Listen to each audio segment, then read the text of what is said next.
Hey guys, Bart from TST Industries here. Welcome to TST Garage. In this episode, we'll be showing you how to install the TST Industries Fender Eliminator and integrated taillight combo on a Kawasaki KLX250. Now, Kawasaki supplies these bikes with a big old fender in the back, these floppy signals, and a funky looking taillight.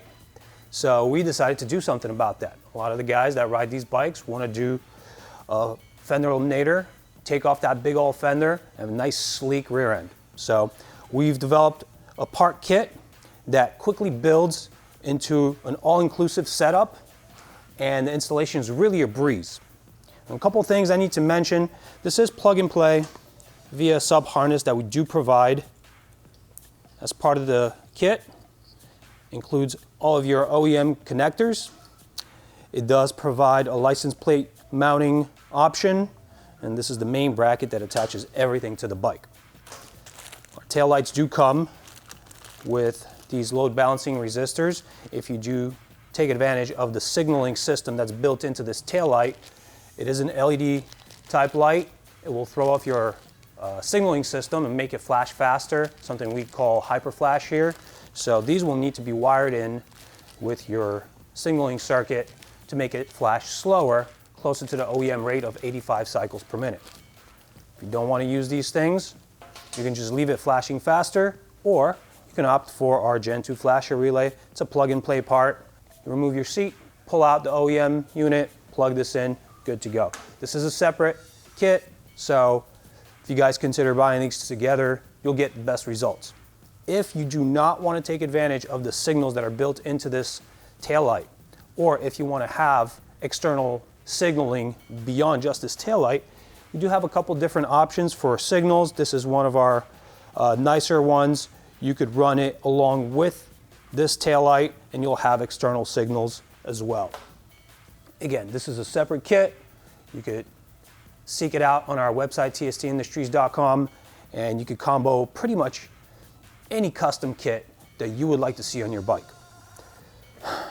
I'm pretty much done with the intro, so let's start wrenching and let's get this thing on the bike. All right, for step one, we'll just remain on the table here. I'm going to empty our hardware kit. These two washers are for later use. When we get to the bike, these three self-threading screws are needed right now. Grab the main bracket and fit our taillight through it. There's really only one way to fit it through. You have your wiring grommet here that goes through this slot.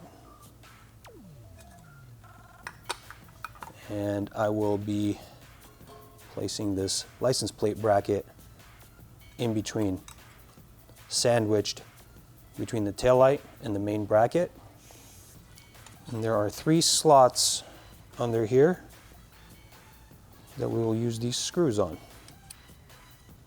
I'm just going to start the threads now, keep them loose.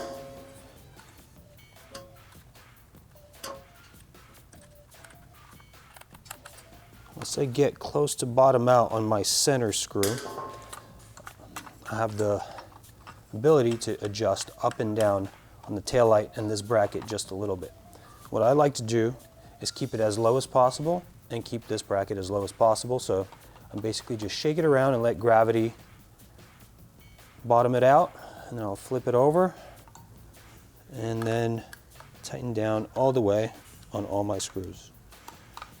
Now you have to keep in mind that you are screwing self-threading screws into ABS plastic. We've prepared this fastener connection to be used this way. You still have to exercise care. Make sure you don't over tighten these and damage the threads that you've just cut into the plastic. Now this is pretty much ready to go on the bike. I will just undo this wire tie and pre-attach my sub harness, and my entire kit is ready to go on the bike. At this point, we'll deconstruct some of the components off the bike that will give us access to everything we need to do to get this mounted. So let's now take down the license plate that we have on the bike and retain the OEM fasteners to reuse later. The next step will be removing contents of this little pouch. Toolkit in here. Put that to the side for now. Grab an 8mm socket and remove these 2 screws. They're attached to a nut on the bottom, so we'll have to hold the nut and take it out. And we'll do that on both sides.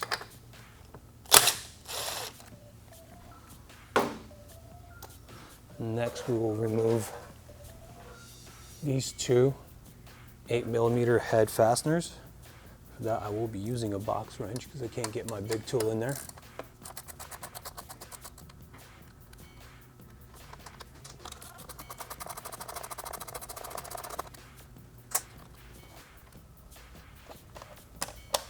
And finally, these 2 8mm head fasteners here.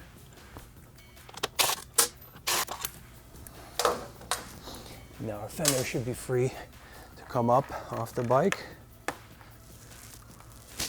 but we'll want to take the seat off so that we can disconnect some of the wiring. Now we will take down this panel via 3 8mm head fasteners.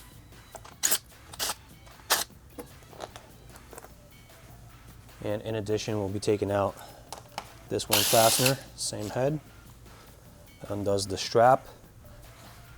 On the other side of the bike, we'll need to take out the fastener from here, and that will release the seat. Now lift, pull towards the rear, and now we have access. Now we will remove this routing clip, this cable management device here from the fender. We can remove the fender, put it to the side,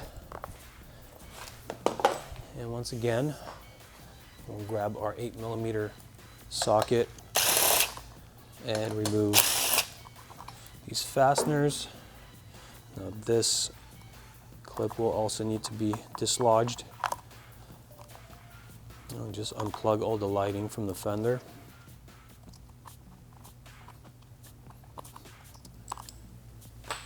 Now we can take the fender off, slide it back, and discover that there is an overflow tube here from your catch can. So we'll need to slide that out. We'll get to this later. So we've taken the OEM fender down. We are going to reuse these forward screws on the frame along with those washers that I mentioned when I was unpacking our hardware kit. Those will go here. At this point, we can overlay our new system on here. Underneath you see these bosses, these rubber protrusions here on top of bosses. We're going to run the wire on the inside of those. Get this up here and get it loosely fastened. Do not want to tighten it down just yet. At this point, I'm going to deconstruct one pair of these rubber grommets and sleeve washers from the OEM setup. We'll need to reuse these. These rubber grommets just deform and you could take them out. Once we have a pair of these, we can reconstruct them like this. We'll insert sleeve washer in, and then with the small end, we'll go towards the frame, and the flange end will go on top. So now, let's wire this thing up. It's pretty simple. Your main connector, and then we'll plug in signals and test the system real quick. Make sure we plug them in correctly. Left, right. This is a good point to reverse them if you've plugged them in the reverse fashion. Now we need to figure out something to do with the bulk distribution. Now this fender does have a good amount of space underneath it on top of this setup, so we can distribute the bulk here. What I'll do for now is just get a good idea how I want to do it, and after my fender's on, I'm going to come in here from the bottom with some wire ties and finish that off. Next consideration is what to do about this overflow. This comes out of the catch can that catches the overflow from your radiator.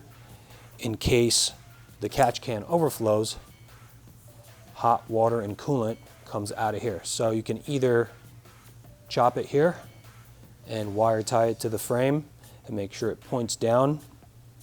You could also wire tie it off into this bracket here behind it, just far enough so that it's right behind your license plate and doesn't look intrusive. Or you could possibly back it up in here just a little bit. There's a good amount of space back here that you could bunch it back up and then still enable it to flow and make sure that it's short enough that your license plate does obscure it. So I think I'm good on this. Let's start tightening down on some of this stuff.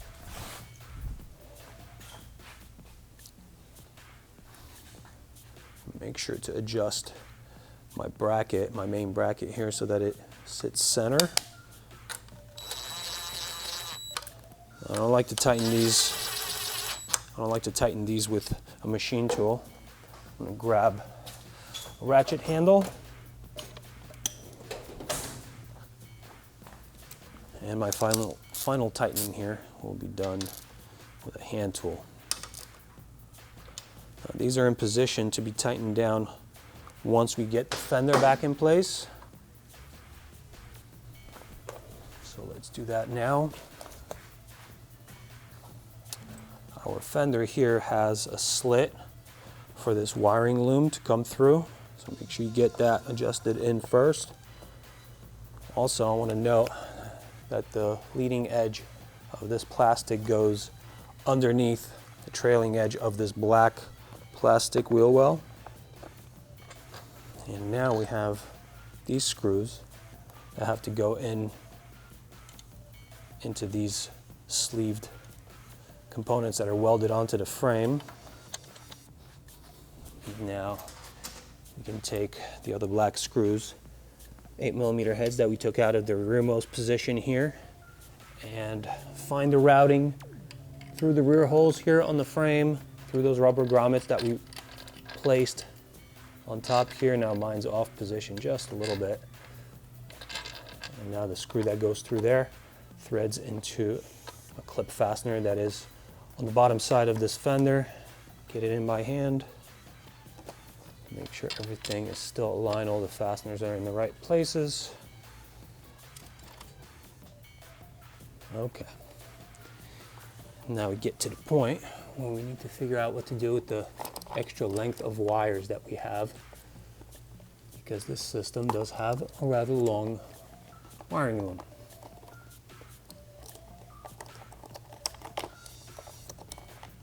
Alright, I think I know exactly what I'm going to do. I'm just going to get all my fasteners on and we'll take you guys down to the bottom and show you how I've done it.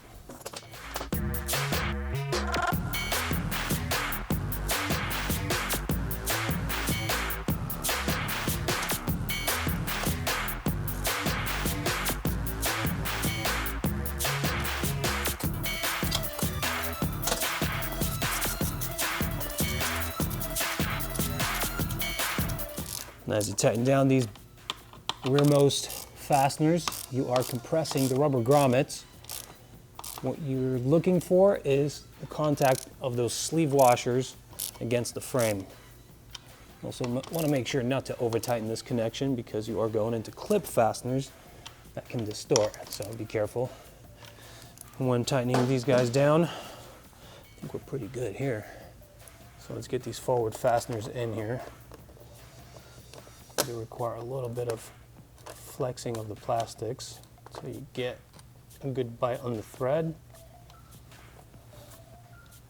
I'm going to get them both in, and then worry about tightening them.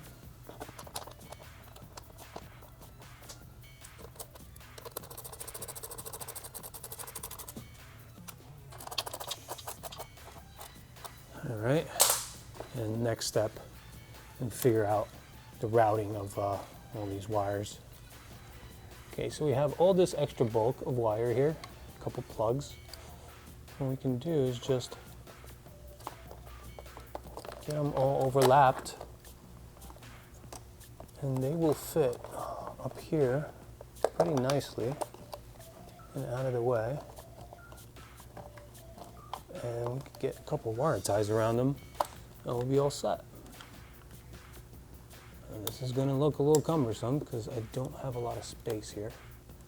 So let's go little by little and get it neater and neater.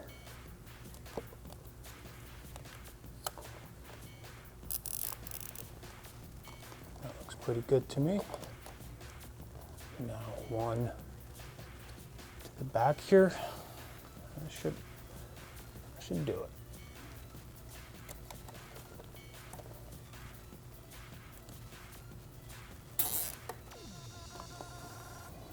That looks pretty good.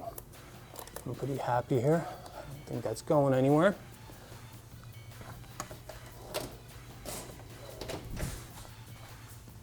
Snip off the excess.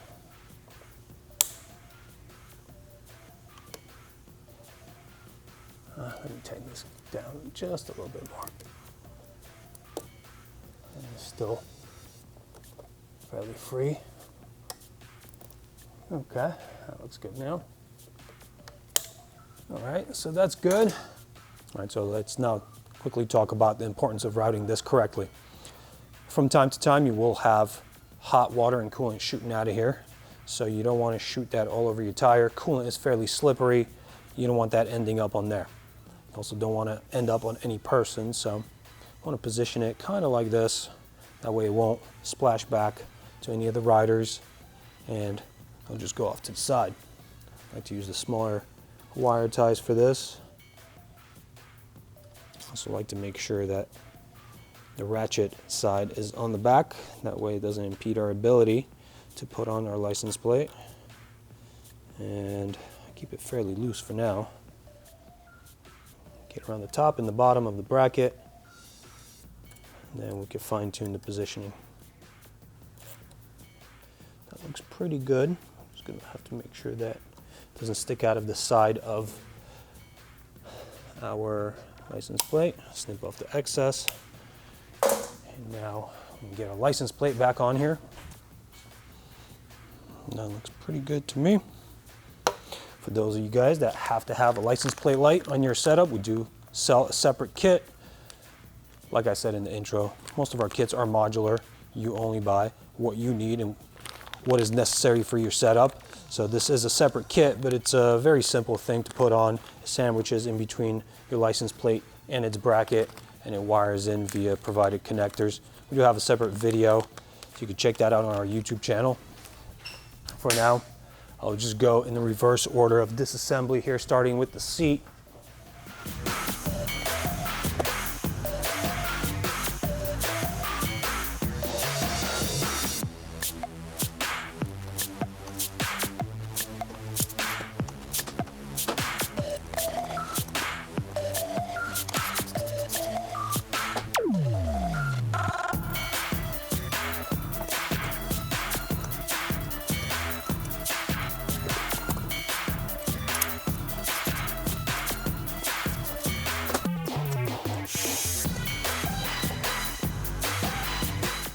All right, things are looking pretty good. Let's give it a test.